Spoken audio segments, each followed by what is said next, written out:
শহরের ব্যবসায়িক এলাকা মদনমোহন রোডে প্রবেশ করায় বিপাকে পড়েছেন করিমগঞ্জের ব্যবসায়ীরা।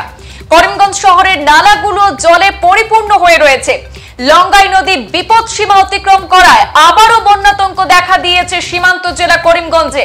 কুশিয়ারা নদীর জল বিপদসীমার উপর দিয়ে বয়ে চললেও বর্তমানে স্থিতাবস্থায় রয়েছে বলে খবর, কিন্তু ফের লঙ্গাই নদীর জল বাড়তে শুরু করায় আশ্রয় শিবিরে মানুষের সংখ্যা কিন্তু ক্রমশ বৃদ্ধি পাওয়ার খবর মিলছে। করিমগঞ্জ শহরের লাগোয়া লঙ্গাই নদীর আশেপাশে সেখানে আম্বরখানা, লঙ্গাই ঘাট, বেতাইল, কর্ণমধুর নিচু এলাকাগুলি এখনো প্লাবিত হয়ে আছে। ফলে নদীর জল ফের বাড়তে শুরু করা এইসব এলাকায় বসবাসকারীরা কিন্তু উদ্বিগ্ন। আজকে সকাল থেকে আবার মদনমোহন রোডে জল ঢুকছে। এই নিয়ে আমরা 4বার মদনমোহন রোডে জল ঢুকলো। নদী বিপদসীমা ক্রস করলেই আমরা রোড পুরা, এই যে বৃষ্টি হইতেছে, এই বৃষ্টি এখন আবার গড় পুরা জলে ডুবি, ওই নিয়ে মানে 4বার জল আসলো মদনমোহন রোডে।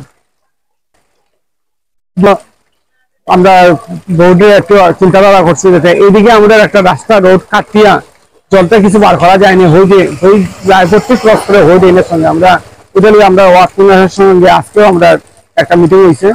আমরা রোডের সবাই যেটা আলোচনা করতাম যে মিউনিসিপ্যালিটি আলোচনা করবো যেটা জলটা কিছু নেই ওইদিকে কাটানো যায়, মানে এই রোডটা বেশি ডাউন এবং সবাই গড় ওই বৃষ্টির দিনে সবাই গড় আবার রোড এইটা আজকে তো নদীর জল, এর আগে একটা আসলো বৃষ্টির জল, এর আগে আবার নদীর জল আসলো, তখন তো ঘরে পুরা লোড আসলো।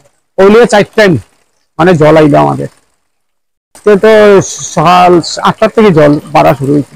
সংবাদ এই পর্যন্তই, ফিরছি পরবর্তী অন্যান্য আপডেট নিয়ে। ধন্যবাদ।